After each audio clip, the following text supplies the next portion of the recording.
บายดีนี่เขามาเที่ยวบุญดูบ้านบางเรือน้ำแบงเนาะที่เจ้าแพร่ภาษาวัดนี่ข้าเจ้าแพร่ขึ้นมาวัดเพื่อน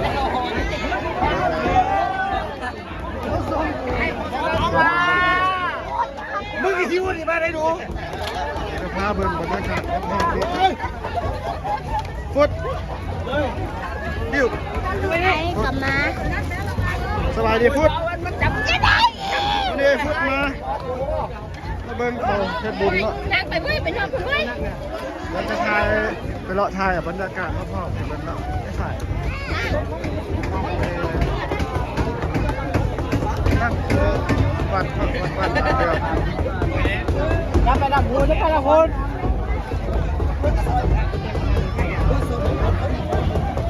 เราจะเห็นศาสตร์ของวัดเนาะ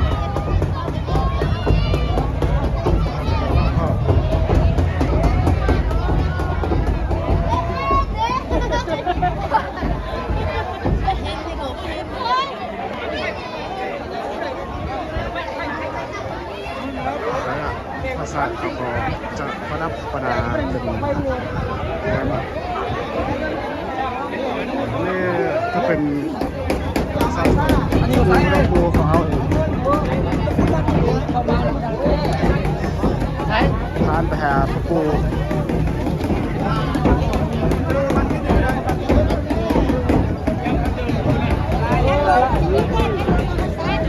ไปได้อยู่ในหันแล้วในถุงฟาง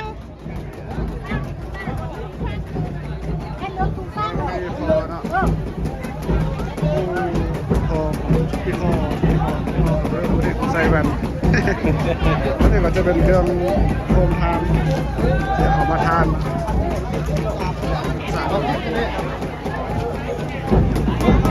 ด้านหน้าก็จะมีไอ้ตัวจีกอง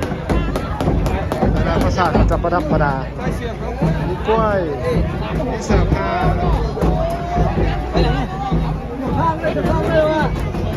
อันนี้กระเป๋าบรรดาลูกบรรดาหลานเนาะ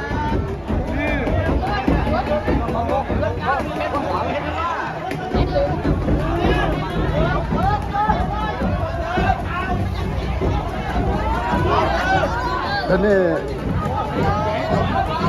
รักแท้เมื่อไหร่ภาษาเนาะจะว่าแออัดเติบ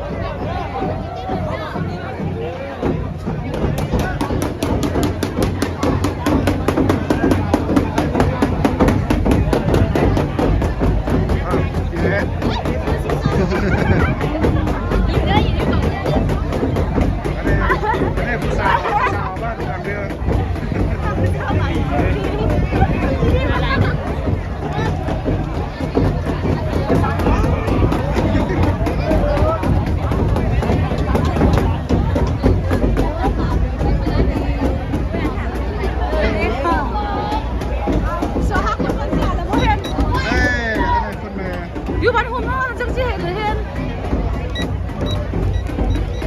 อยู่หันแม่ก็หุ่นอย่างนี้แหละเดี๋ยวแอ๊กเอาโน่นมาเป็นมาถ้าผมโน่นโดนเป็นก็ใส่โอ้ตายยอดความดีของ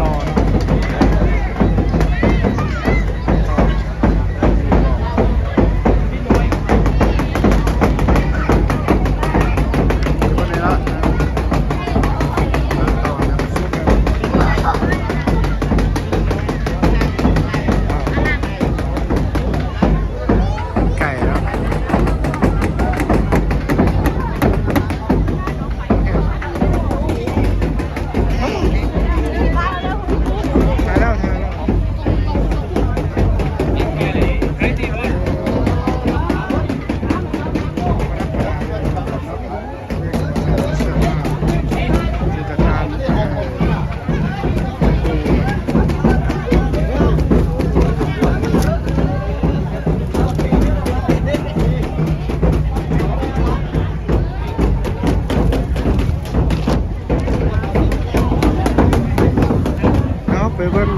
ทางด้านอื่นตรงนั้น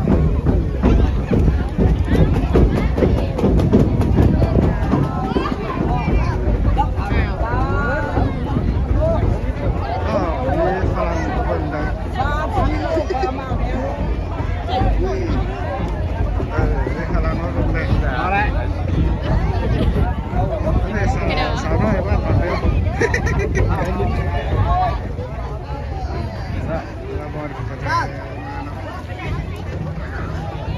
แพ้มาแล้วเขาจะมาต่อเล่นก่อนเดือนชีวัน เ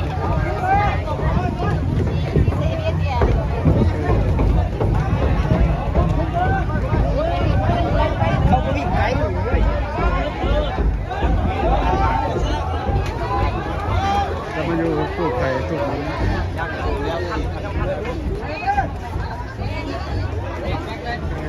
นี่กำลังยกขึ้นประกอบร่างนี่จะเป็นส่วนหัวของภาษาทำงานได้ครับกำลังยกส่วนโอเค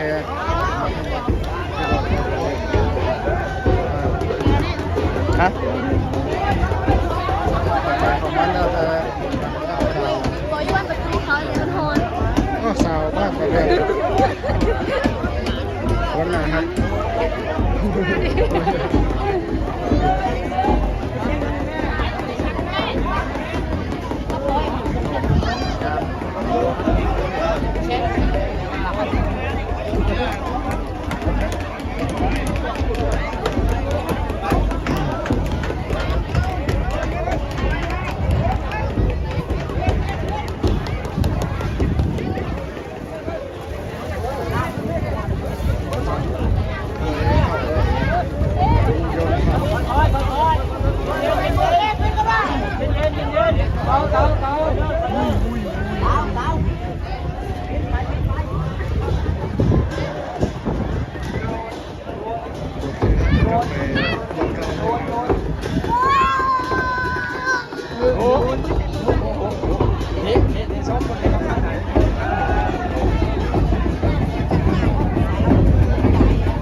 เอาใหม่ใช่หมกว่าต้องเลย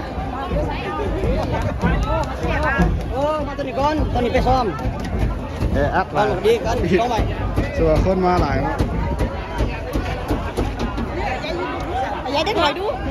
น้อยอยู่น้ำเดือดบัวนะที่สอง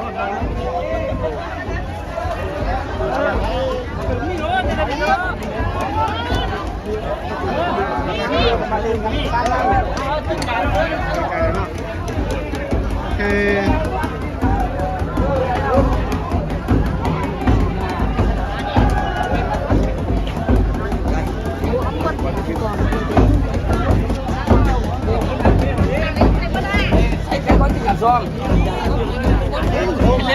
ไปข้างในมาได้เนาะเริ่มอิ่มแล้วจะออกไปแฮปปี้กัน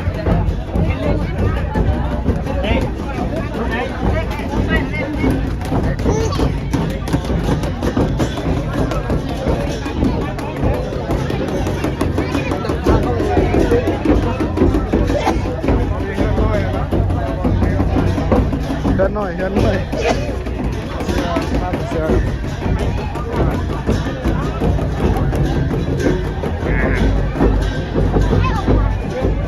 บรรยากาศพ่อๆก็จะประมาณนี้เนาะเดี๋ยวเขาจะจบคลิปเที่ยงเท่านี้แล้วเนาะไม่สบายดีมาทายไม่ก่อน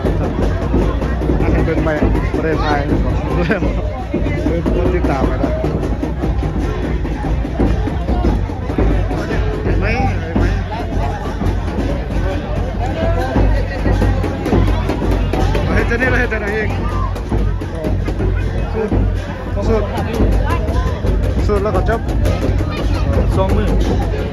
2 มื้อ 2 มื้อวันที่5แล้วก็ต้องมาท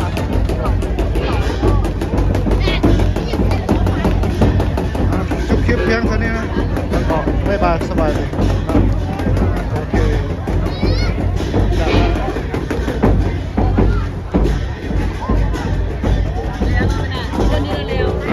สู้ดีมันเลย ำเนี่ยคำบานครับนี่น้องกัน2 มื้อ เอาเนี่ยเอาเครื่องมาไว้แล้วเล่นเลยไปกูไปดูได้หอน ลูกเนาะบ๊ายบายออกไปก่อนเนาะทอดลาย